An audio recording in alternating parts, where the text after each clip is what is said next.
రామగుండంలో doctor BR Ambedkar 135వ జయంతి వేడుకలు అత్యంత వైభవంగా జరిగాయి. తెలంగాణ రాష్ట్ర విద్యుత్ ST and employees welfare association ఆధ్వర్యంలో స్థానిక అంబేద్కర్ చౌక్ వద్ద బాబాసాహెబ్ విగ్రహానికి పూలమాలలు వేసి ఘనంగా నివాళులర్పించారు. ఈ వేడుకల్లో బి థర్మల్ విద్యుత్ కేంద్రం ఎస్సీ దాసరి శంకరయ్య ముఖ్య అతిథులుగా పాల్గొన్నారు. ఆయనతో పాటు రామగుండం ఎస్ఐ సంధ్యారాణి, బీఆర్ఎస్ నాయకులు కౌశిక, హరిలత, 28, 29, 30 డివిజన్ల కార్పొరేటర్లు ఇసంపల్లి అంజుల్, నిమ్మరాజుల రజనీ రవి, దారంగుల కుమార్, అసోసియేషన్ నాయకులు మరియు అంబేద్కర్ సంఘ నాయకులు విగ్రహానికి పూలమాలలు వేసి నివాళులర్పించారు.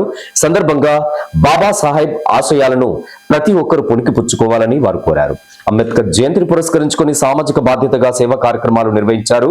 అలాగే victory Shotokan karate Suresh master ఆధ్వర్యంలో కరాటే నేర్చుకుంటున్నటువంటి విద్యార్థులకు నోట్బుక్స్ మరియు పెన్నులను పంపిణీ చేశారు. విద్యార్థులు క్రమశిక్షణతో పాటు ఉన్నత చదువులు చదవాలనే ఉద్దేశంతో ఈ కార్యక్రమాన్ని చేపట్టినట్లు నిర్వాహకులు తెలిపారు. అనంతరం బి థర్మల్ విద్యుత్ కేంద్రంలో నిర్వహించిన జయంతి ఉత్సవాల్లో ఎస్సీ దాసరి శంకరయ్య, కార్మిక సంఘ నాయకులు మరియు ఇతర అధికారులు పాల్గొని జ్యోతి ప్రజ్వలన చేశారు. ఈ కార్యక్రమంలో పట్టణ ప్రజలు, విద్యుత్ ఉద్యోగులు మరియు కార్మిక సంఘ నాయకులు అధిక సంఖ్యలో పాల్గొన్నారు.